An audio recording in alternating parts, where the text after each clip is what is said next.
Meaning of imprudence. Imprudence.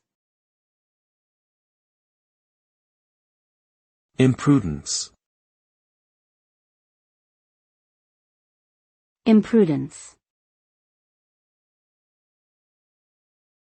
Imprudence.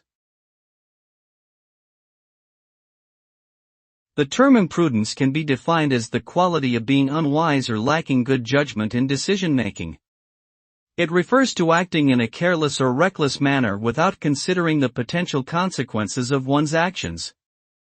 People who exhibit imprudent behavior may make impulsive decisions, take unnecessary risks, or disregard advice and warnings. Imprudence can lead to negative outcomes such as financial losses, injuries, or damage to relationships. It is important to be mindful and deliberate in our decision-making to avoid the pitfalls of imprudence.